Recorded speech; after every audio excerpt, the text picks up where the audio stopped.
Көп өлкөдөн кийин келгенден кийин Кыргызстан абдан сонун аба.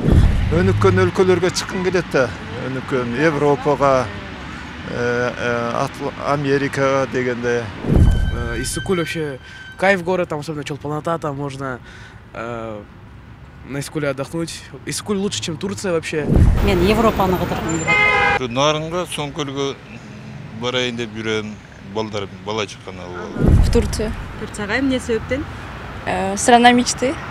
Баткенде ошол жанагы өрүкзар немелерди көрүп, ай күлгүлү ошону көрүп, кушка барып, Сулайман тоолорду көрүп, ошол жактарга барабыз. Ошо Дубайды көргүбүз келет. Көлдамага жагат. Швейцарияга баргым келет. Я хотел бы в Талас. Ош. Египет жакка баргым келет. Америкада болдум, Канадада болдум, аякта такыр окшобойт да, каньон тигүү деп коет. Андай каньондор көп эле бизде. Мындай биздики сыяктуу тоолордун мындай өзгөчөлүгү жок. Жөнүнө дөңдү деле тоо дей берет алар.